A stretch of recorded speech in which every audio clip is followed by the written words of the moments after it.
Hello and welcome.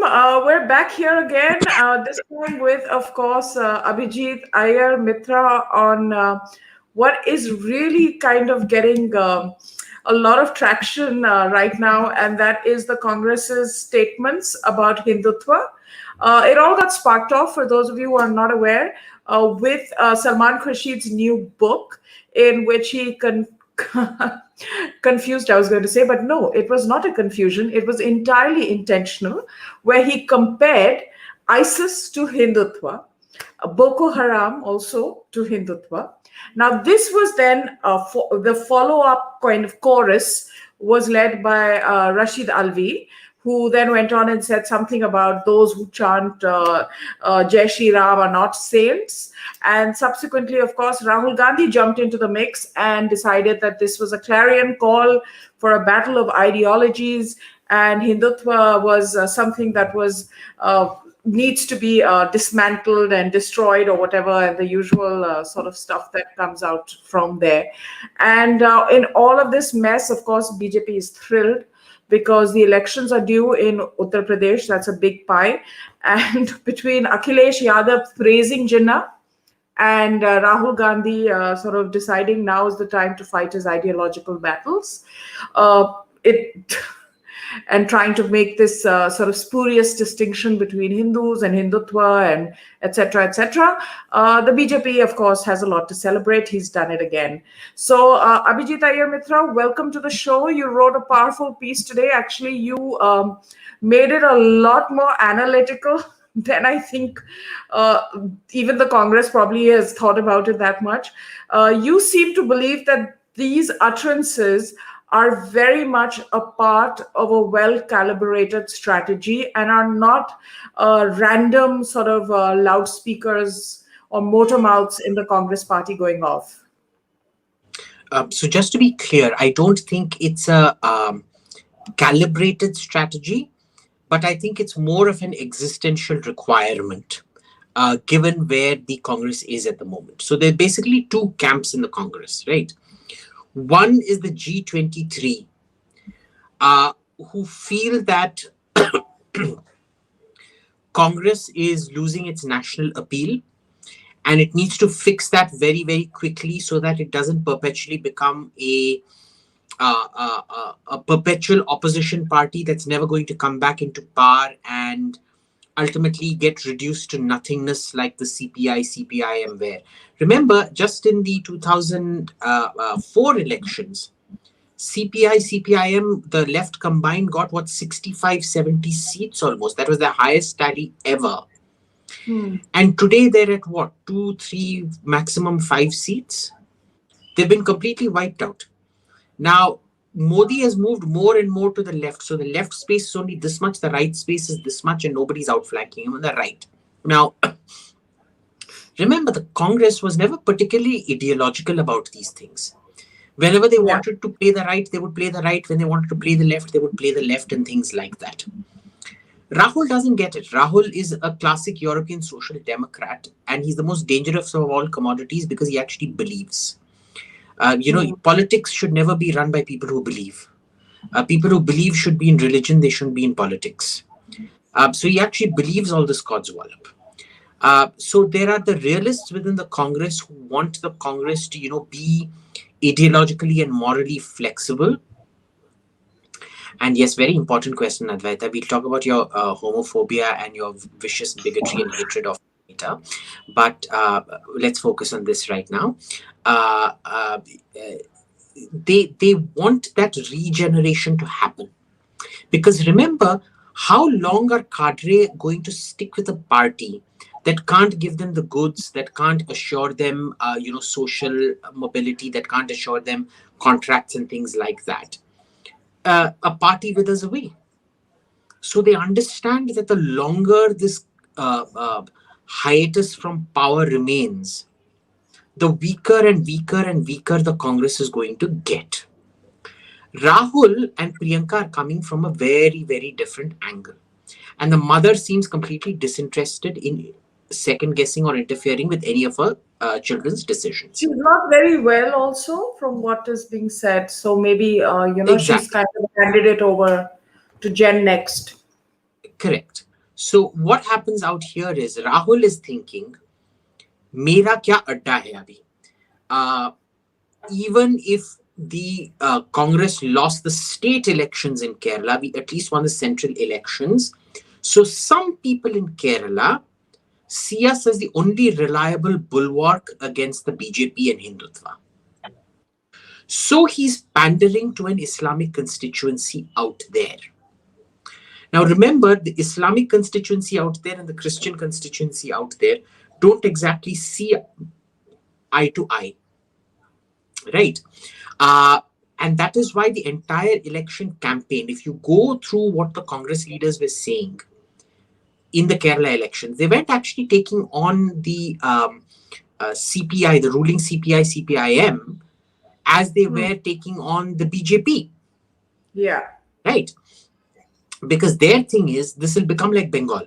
Agar Congress ek baar bhi becomes third party, then the myth of the Congress being the only bulwark to the BJP will be lost, and all the minorities will vote lock, stock and barrel for the CPI, and the Hindus will automatically vote then lock, stock and barrel for the BJP. So that variegated vote goes, it becomes a binary vote. So even for them, from that existential point of view that Rahul and Priyanka have, even holding the fort itself is a victory. Right? And I would say very curiously, I never thought I'd say this, I'd say Rahul and Priyanka are much more realistic about their political acumen and abilities in this particular case. And it's the G23 that seem to be completely deluded about the abilities of Priyanka and Rahul. That if they think they're going to stage a national comeback based on these two jokers, best of luck. I mean, but Abhijit, in your article, you kind of said that they're looking to, Punjab and Kerala to be the two states where they kind of solidify their hold and have a good chance of coming back, because Tamil Nadu, they're there by the grace of the DMK. And in Maharashtra, of course, they're the party in the Maha Vikas Aghadi, but they have the lowest number of seats. And then there's Rajasthan, which is seeing a juggle, and Chhattisgarh also, where the CM is in Delhi again. So, this is really a matter of survival for them. Is it also a shift in how they're defining themselves? I felt for the longest time that the Congress is becoming increasingly communist in its ideological moorings. And this is just yet another step in that direction, where it's I want to say, like Akhilesh released that perfume, right? The scent of socialism. But looks like the scent of socialism is getting a little overwhelmed by the scent of communism from the Congress. And if they were thinking of a strategic alliance in UP, I mean, I don't know, between Jinnah and really, Salman Khurshid's attack on Hindutva backed by Rahul Gandhi. Oh my God, it's a mess. It is. And see, when you're talking survival, not victory. See, the G23 are basing it on victory, on a victory plan. Rahul is playing to a survival plan. And the problem out there is survival very frequently requires cannibalism. In this case, they want to cannibalize into the CPI, CPIM's vote, into the Samajwadi Party vote and things like that. Because they feel that's their only scope of survival. Because the prognostication is, from a lot of people within the Congress, that these victories you see in Chhattisgarh and Rajasthan, they will be fleeting before it permanently moves. What's keeping them alive in Chhattisgarh and Rajasthan is the fact that it is a binary. It is either Congress or BJP. If a third party emerges in either of those places, they know they are fried. Right? So in Rajasthan and this thing, they know they're going to lose government at some point of time. Because Rajasthan is pendulimic. एक बार BJP आता है, दूसरी बार Congress आता है, and things like that. Right? Chhattisgarh wasn't the same, but I don't think Baghel is coming back. Yeah, Chhattisgarh had a long incumbency with Raman Singh. So that was one. So their only real winning horses were Amrinder Singh and the Lok Sabha voting pattern of Kerala. Plus, whatever little sort of uh, small change, to put it that way, that they can get in UP and things like that, they're playing that game. But you look at how it's panning out in UP, it makes perfect sense in Kerala or what they're doing. It does not make sense in Punjab. Because in Punjab, they've literally snatched away victory from, they've literally snatched jaws from defeat from the jaws of victory in that sense, with all the changes and things like that. Because now the Jat Sikhs are up in arms. Well, they're not up in arms, but they're not terribly happy. In UP, what is this going to do? It's like competitively bidding for the exact same constituency, the Muslim vote. How do you think you're going to win an election going after the exact same vote bank, which is already so badly split that you're only highlighting Hindu consolidation? Hindu consolidation isn't as much as Muslim division is. Now you send Asaduddin Owaisi into the mix, who very effectively plays a BJP B team. He failed in Bengal, but he succeeded in a lot of other places. But do you actually think there's something up between the two, between Owaisi and the BJP? I don't think so. I don't think so either. Listen, AMIM is the B team of the BJP. Let's be clear about this. Wait, you think they actually work in tandem? Of course. Oh, come on, really? Tell me, where has Asaduddin Owaisi had an impact where it hasn't directly benefited the BJP? Aurangabad? Individual, na state level pe bolo. They will be individual right now, na? Because they are trying to expand. Ultimately, they will become a threat. Ultimately, AMM will become a threat. That's a different matter. Abhi ke liye, wherever AMM goes, BJP wins. Right? Once Asaduddin consolidates his, I mean, he was very much Hyderabad based. His father never managed to move outside of Hyderabad. He's created a kind of a national footprint for the party. Yeah, and a national kind of image also. Yeah, no exactly. doubt.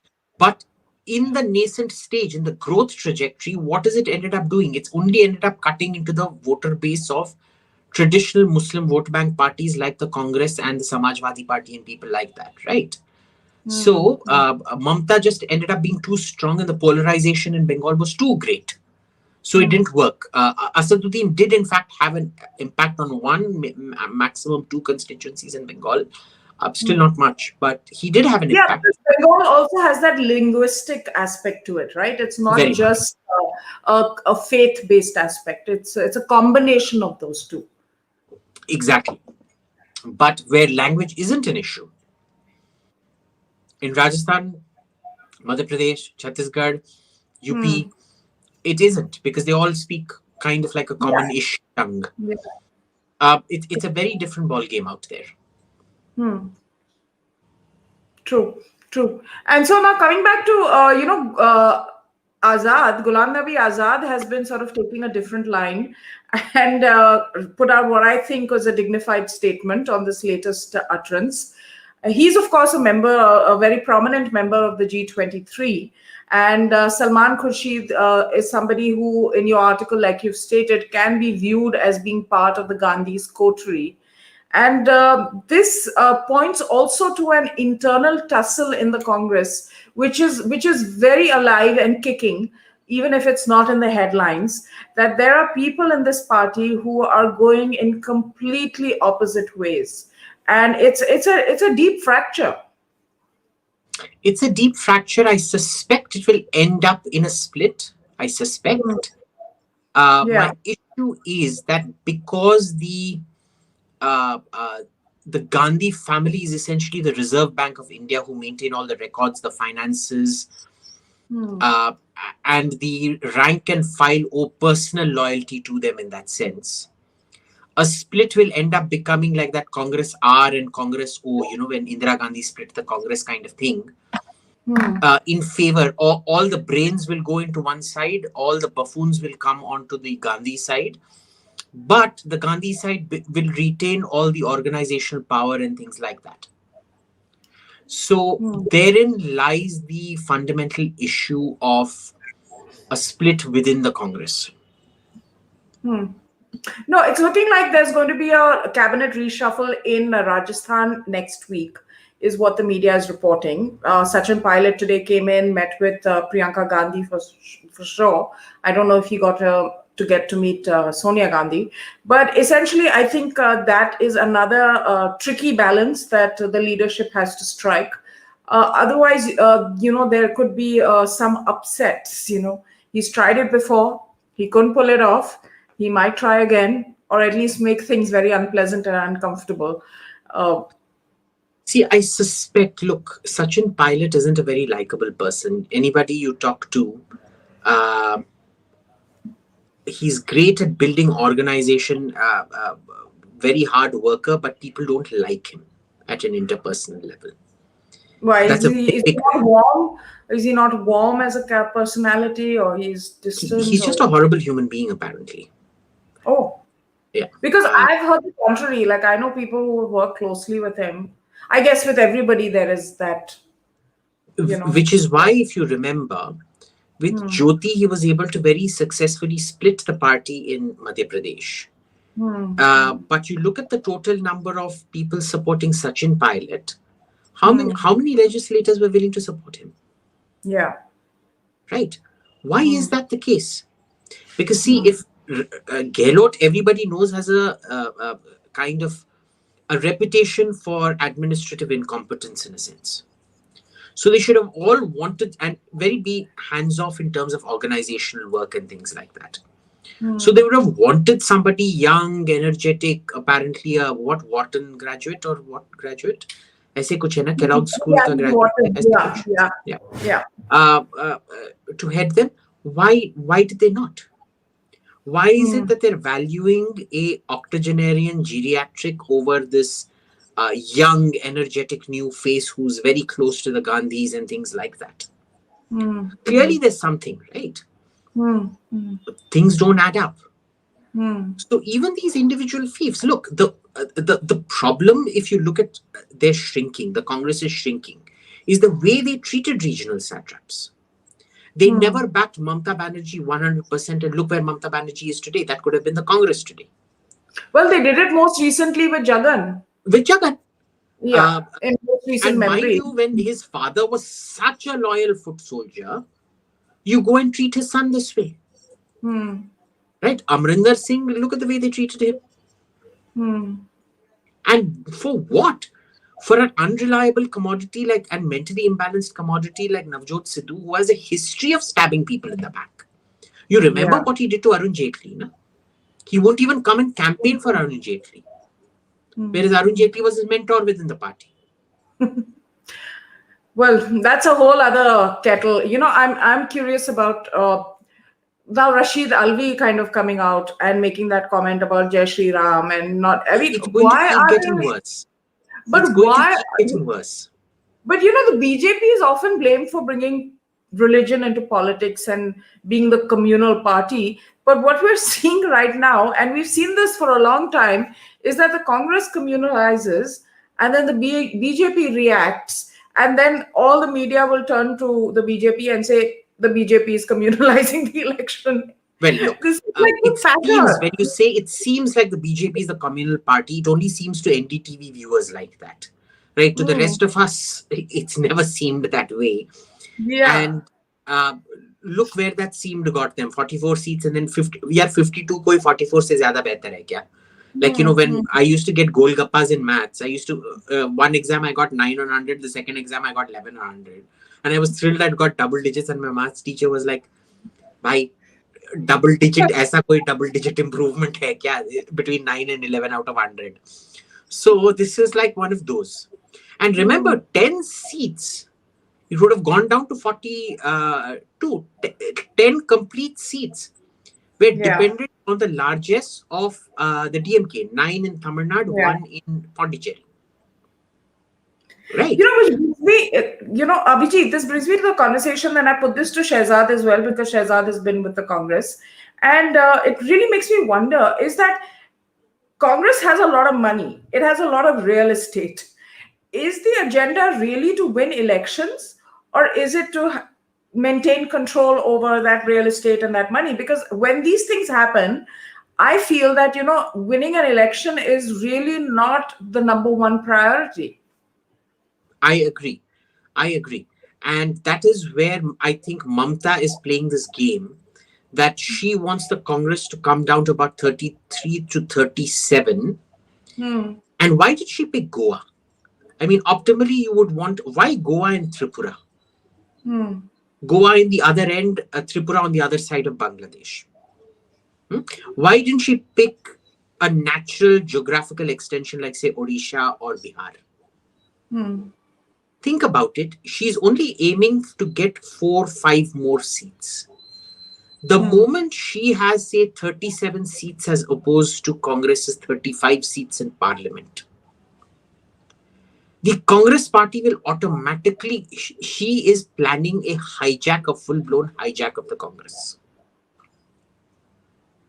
Right? That is her entire game plan. And it will actually work if she manages to get more seats than the Congress and become the de facto. And mind you, right now in Bengal, the 20 seats that the BJP won in the last election, in the last general election, the way they've been wiped out by the TMC out there, their organizational structure has been completely wrecked by the TMC. The confidence in the leadership is gone. So it's Well, the going to end. leaders, I remember I was speaking to Abhijit Majumdar, and he was taking a flight back from Kolkata. And just when the violence erupted, and noticed one leader in particular who was on the flight back and who was one of the people who was with him on the election field, was attacked and then subsequently murdered. So there has been a lot of nonsense that has happened. And mind you, when Babul Supriyo got blacklisted, you can't make money under Modi. Like we've established, all of Modi, corruption isn't one of them. Or enabling corruption is also not one of them. Babul Supriyo got blacklisted by Tollywood. So where was his income going to come from? Plus you remove him from the ministership. ना ही तो पैसा मिल रहा है मेरे को, ना ही तो पद मिल रहा है मेरे को, तो फिर TMC में ही जाना पड़ेगा ना. Mind you, statement was outrageous. मेरे इनोवा को अगर मैं उनको बचाने जाता, मेरे इनोवा या फॉर्च्यूनर को तोड़ देते. Right? So there was that aspect there in Bengal. But look, coming back to the main thing, and that leader that Abhijit Majumdar was with in his flight, I can tell you, his own constituents were making his workers were making desperate calls to him to save them. He had turned off his phone. Do you know that? He kept his phone off for 72 hours. So that he wouldn't have to attend to the calls of his party workers who were being killed and raped. Shocking. Yeah. So this is how a lot of the BJP treated their own this thing. So you tell me, फिर इस party में विश्वास क्या बचेगा बंगाल में? So in the next election, you're going to see her win at least about 30, 31, 32. She's looking for the top up. Now, look, 8 तो तुम्हारे पंजाब से गया. So from 52, you are now down to what? 44 again? Yeah, 44.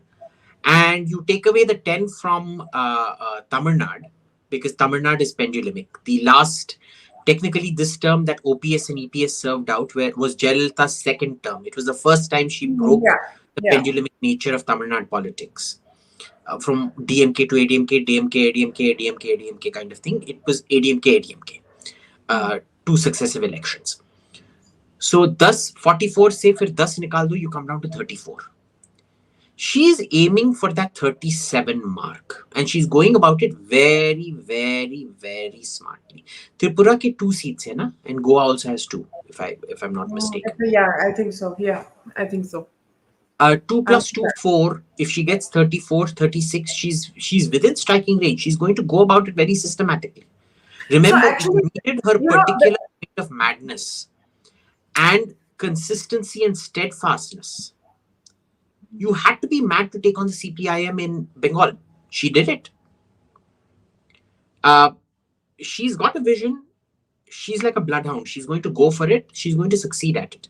Mark my words. So coming back to your question, a, a lot of what the Gandhis do is about existentialism and preservation. They want to continue to exist as is, and they want to preserve a lot of the properties. Yeah, that's my main this question to you is Right. that seems to be the bigger motivator right now. Correct. Now, if but that said, it shows you what a sort of miserly कंजूस लोग हैं गांधी लोग, कि उनका private Fortune भी इतना बड़ा है, पर फिर भी वो जो कांग्रेस का जो संपत्ति है वो उसको भी जब्त करना चाहते हैं. Now, if a majority of the Congress legislators at that point move into the TMC, what if the TMC declares itself the real Congress? Because remember, what we call the Indian National Congress today is the Congress I. They were never the Indian National Congress. After a certain point of time, when the Congress O and the Congress R went into the rubbish bin of history, they reassumed the mantle of Indian National Congress. So it would become, TMC would also become INC in some point of time. So she's within striking distance. There's no doubt about that. And I think, if you look at her strategy, it's very clear. If she needs to have a national game plan, she needs to first weaken and possibly decimate the Congress before she can take on the BJP. Correct.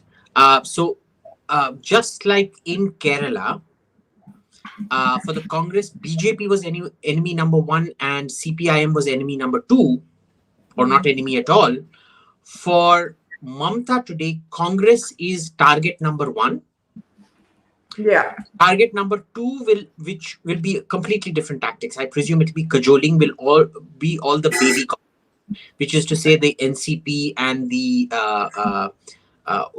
what YSR C and things like that, YSR Jagan Reddy Congress, which will be more through cajoling and things like that. And she will ultimately, I suspect, in about 10 years, get up to within about 90 to 110 seats. And also, if she has to make nice, she has a better shot at making nice with a Jagan than probably a Rahul Gandhi does with Jagan. Any day.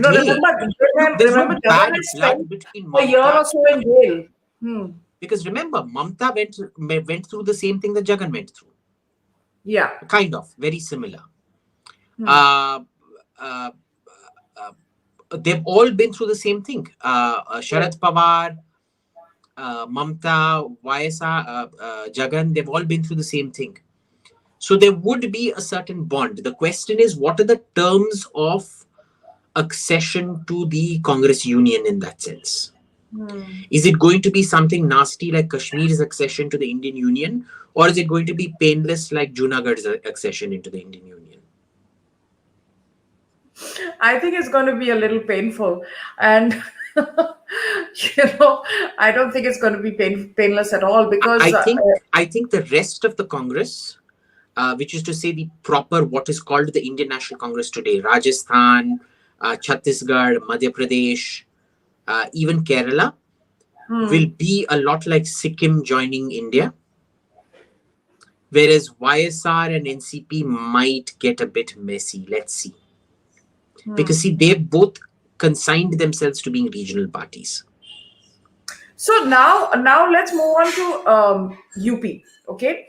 Now there was, I think it was ABP News did some sort of a pre-poll, whatever, the ones they'll keep happening now at regular intervals before the election. UP is the big election, and they've of course put the BJP at pole position, way ahead, touching I think 300 plus seats, that sort of situation.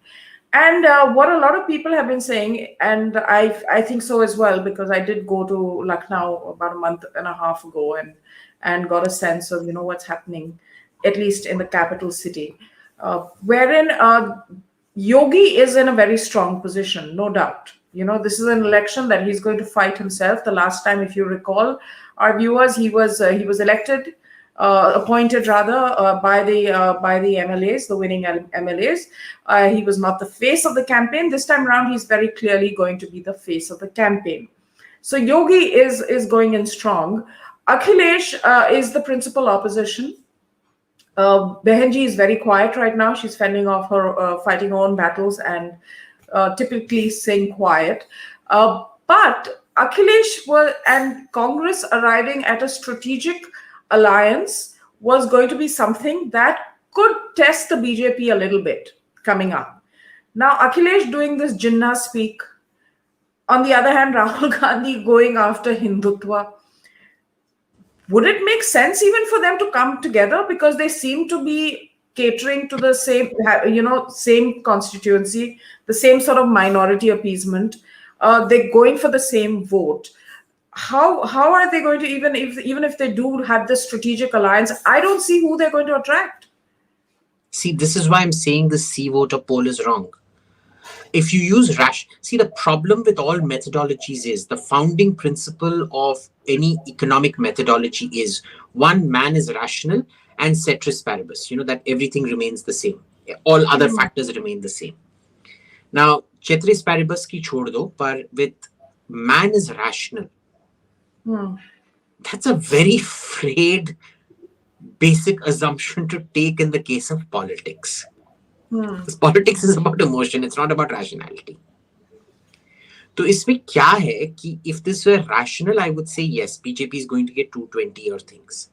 The problem is because Rahul Gandhi is not weakening. Rahul, Digvijay, Salman Khurshid, Rashid Alvi, they are not weakening the BJP. No. If anything, anybody who's upset with Yogi after today will say, DCMC, मैं तो इनके लिए ही vote करूँगा. I mean, Jai Shri Ram and all. I mean, what kind of conversations are you getting into? Rashid Alvi going saying, Jai Shri Ram बस राक्षस बोलते हैं. What the hell?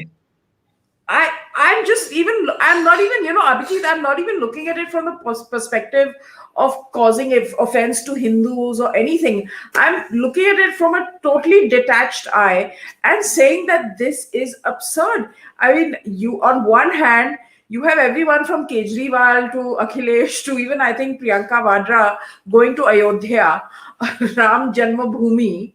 Okay, and on the other hand, you have a Rashid Alvi playing chorus to Rahul and Salman Khurshid saying Jai Shri Ram. ये बोलते हैं and वो बोलते हैं.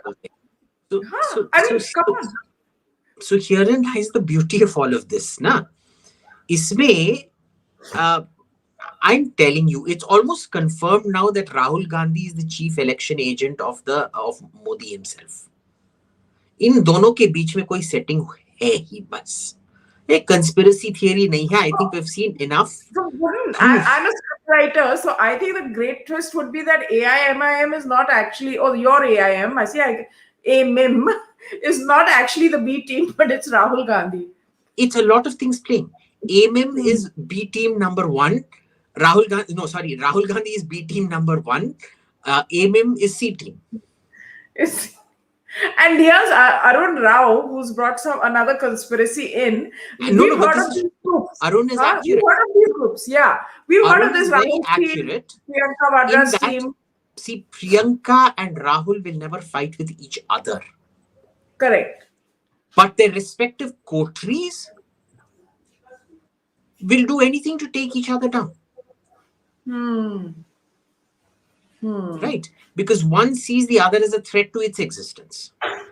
And now with Punjab, where they both played the game, before to Priyanka zyada khelti nahi thi.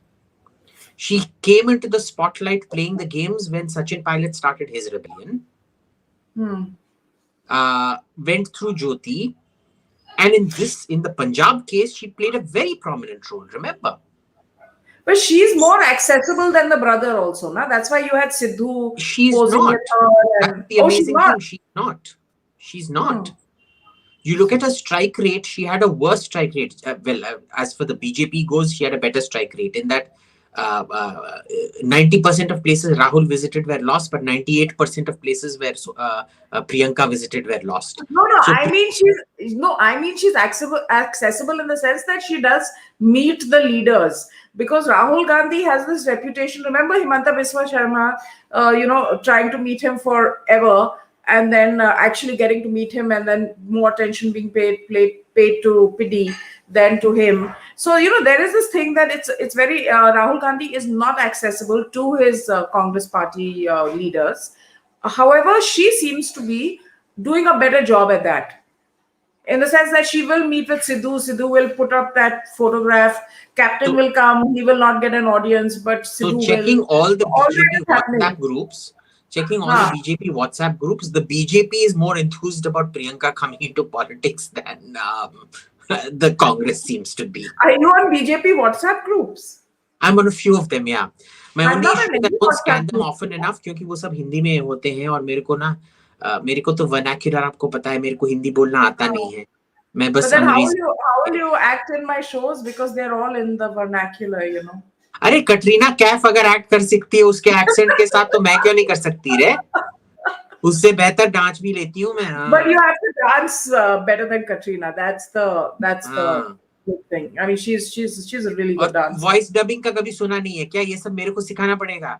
कौन है film director और कौन है फॉरेन पॉलिसी एनालिस्ट? डबिंग की बात नहीं सुनी है, कैसे फिल्म डायरेक्टर है तू? I like authenticity, I don't want someone who's being dubbed and all of that stuff going on. Anyway, देख we'll work अद्वैता, it मैं out. तेरे घर आ चुका हूँ. तू पिज्जा पर बनाना लगाती है, ब्रोकली लगाती है. तू ऑथेंटिसिटी की बात मत कर. तू अगर इटली में जाके तूने ब्रोकली वाला पिज्जा खाया, पाइनएप्पल वाला पिज्जा खाया, वो आइसिस की तरह तेरा कर देंगे. Seriously, and this. Thank you for bringing the conversation back to ISIS. It's absolutely appalling what Salman Khurshid has said. I mean, does he think we're foolish? Does he know what ISIS does? What it has done? The But way like it has he doesn't beheaded care people? what we think. That book is not aimed at sales. That book is aimed at an audience of one. Who, Rahul Gandhi? सरकार Because ने he's बोला like चौकीदार that. चोर है, मैंने 10 बार बोल दिया चौकीदार चोर है, अटेंडेंस लगा दीजिए टिक.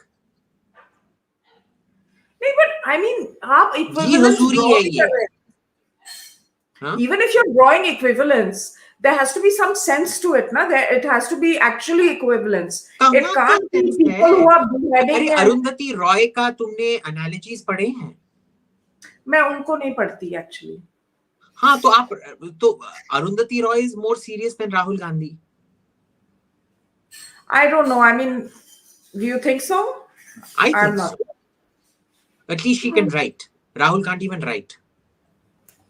Yeah, no, but Rahul Gandhi, I mean, why are we comparing him with a Booker winner at net at the end of the day? Like, I mean, her first book, before she went all political and everything, was won a Booker. But anyway, forget all that. Abhijit, you're going everywhere. People are asking you about some watch. I don't know what watch they're asking about, but clearly there's some watch. You've got some Patek Philippe or however I can't even pronounce it, man. वो जब से वो watch मेरे पास आया है, मैं इतना डरा पड़ा हूँ. आज सुबह मैंने I had to find a safe box in a bank and deposit it there because I didn't want it lying around the house. So what, did you wear it somewhere that people are asking about it? It's super expensive, but anyway. Yeah, but I got it as a gift. Who's giving you gifts like that? Can I'm you not introduce telling me? you. Can you introduce me to this No. sugar? No, not sugar daddy at all. Not a sugar daddy? No? Are straight hai, married with kids and everything. Mentor? Wow. Not bad at all. Yeah, oh, wait. Very useful to certain very, very good people. Clearly. Clearly. Okay, here's a question. Mohit wants to know, while Congress is destroying itself, how to confront the same self-destructive tendency of the trads, like regression and false pride, with a reality check and steer them towards modernity. How do we test ourselves in that regard? Oh God, the trads. बाल पकड़ो और नाक रगड़ो गोबर में. I'll get trolled by them. And when the trads troll, they come together. The key to reformation in Islam is blasphemy, the acceptance of blasphemy. these people will not see. And the problem with Hindu trads is they see all the love given to regressive Islam. And they want to be like that. Yeah. So what happens here is that unless you are willing to break their taboos and ragdofy, look, ultimately the meta solution is industrialization, which India has refused to do solidly for the last 200-300 years, because it changes the nature of society in a very, very different kind. It changes it in a fundamentally different way. So you look at the way, so for example, we're still so agrarian, and that's why we're seeing so much of what we've been exactly, seeing. because agrarian societies are fundamentally extremely conservative, violent societies. Yeah. Right. On the other hand, I mean, you look at a microcosm. Brunei did not invest its oil wealth properly. Today, Brunei has regressed into Sharia under the same ruler. In the UAE, Sharjah and places like that didn't bother investing in their people, but Dubai and Abu Dhabi did. Dubai doesn't have oil. All the oil is from Abu Dhabi, but Dubai benefited from it. They invested wisely. And look at where Abu Dhabi and Dubai are today. You're allowed to cohabit. Unmarried cohabitation in a Muslim country. Okay. You're allowed to buy alcohol if you're a Muslim now. All kinds of things happening out there. Okay, interesting. So Sharjah has regressed. Ek zamane mein all our glitterati used to go to Sharjah. Remember that famous photo of Anil Kapoor with Dawood Ibrahim is taken in Sharjah. All our folks used to be the cricket match. Yeah, the cricket matches and all that. Yeah. So Sharjah has gone down. Abu Dhabi and Dubai have gone up. Why? Because of because of fundamental industrialization that has happened of those societies. Urbanization accompanies industrialization. We still don't know the exact. I mean, we know, but that causation correlation link is a bit urbanization, industrialization kind of related processes and things. So it's a very important thing that you have to do. That is the meta. In the non-meta sphere, in the tactical thing, you really have to keep emphasizing the right to blasphemy and sacrilege. And that isn't going to happen unless you have police and judicial reforms. Because you can't have judges saying Muslim kare to theek hai, Hindu kare to na theek hai, and things like that, because then that aggravates that whole sense of disparity and the victimhood. This is what Kangana said in that time, I mean, that controversial Times Now interview. But what she said, where she said secularism is no man's land, she was actually, speaking sense in that. It was actually very accurate. Yeah, that the secularism that we have seen for so long has been this, exactly what you're talking about, is this, okay for one side, but very, very wrong, very bad if another side does it.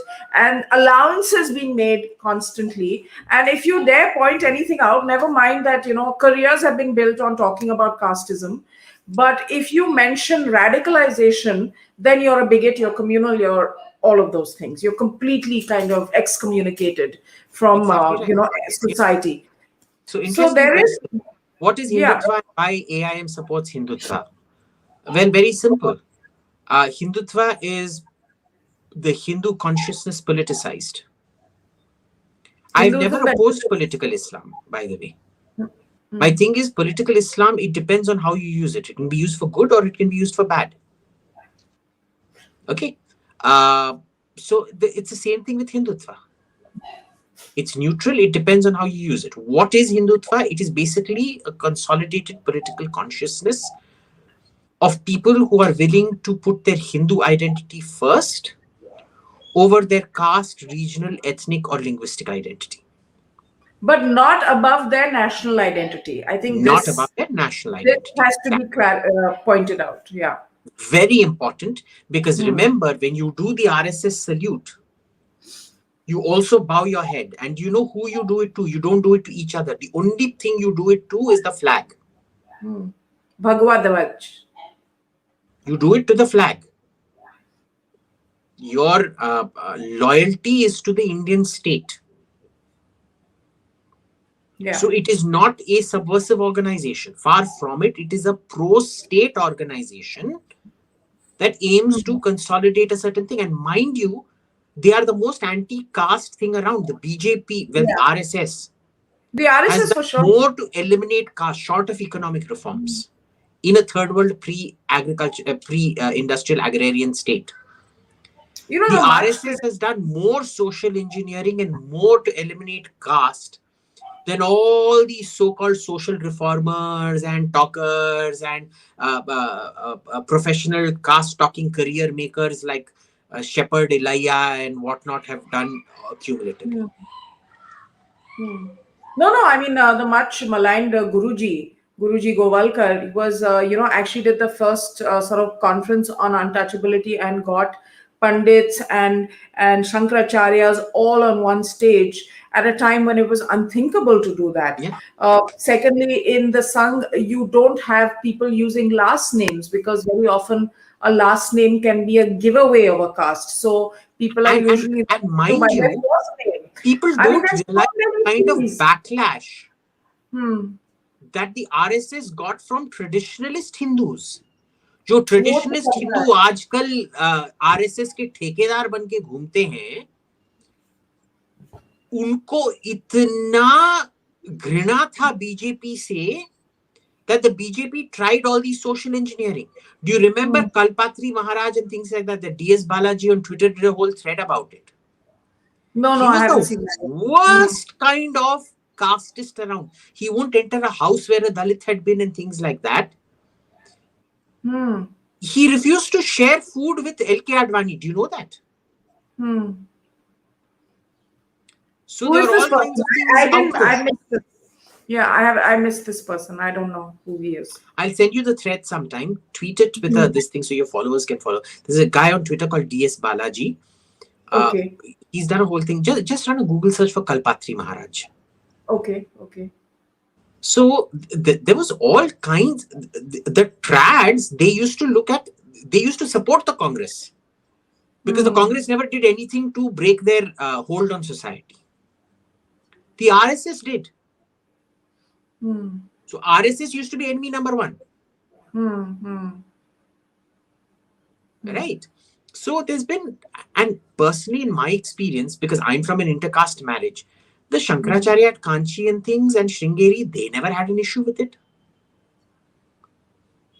In fact, if you listen to the Sarsang Chalak speech and things like that, there, and a lot of the discourse around that, the RSS does promote intercaste marriages and things like that because only when your Very active. family, because they place a focus on families, and the Sangh ideology considers the family as an integral building block of society So and see, this nation. is a So when classic a family comes conservative together, progressive movement. irrespective of caste, society comes Because together. see, what happens here is, on one hand, in a pre-industrial agrarian society, family is the only thing that really keeps you together. Right. When you make a marriage and family intercaste, you bring down a lot of the divisions and you consolidate national unity. You create that sense of shared identity, shared values, shared family and things. So at the same time, it's not just social reform, it is also the creation of a nationalistic ethos where you're looking beyond caste as family and you're looking at family irrespective of caste. You then start empathizing with lots of other words. What? Go ahead. Asha, I have to go now, Baba. I have another podcast I now. know. I really appreciate you're going on some other channels. Yes, I did a podcast with Kushal Mehra on Indian architecture, which got all the trads and everyone irritated. So we're doing a Q&A to add some more fuel to the fire. What time? 8:00. 8:00, yeah. Well, enjoy. Thank you for joining us again, and a riveting conversation as always, Abhijit, on a burning topic. I don't know where this is going to head, but it's certainly not heading into a good place for the Congress, internally and externally. So let's keep in touch, and I shall see you on Sunday. Sunday, we'll discuss this a little more. I've got Shehzad coming on Sunday also. Shehzad has a lot to say about this. Today, he was very busy on different channels. So Shehzad will join us on Sunday, and Abhijit will be there, and of course, Mr. Suhail Seth will be back. Praise the Lord. Very, very, very well. Thank you. Bye.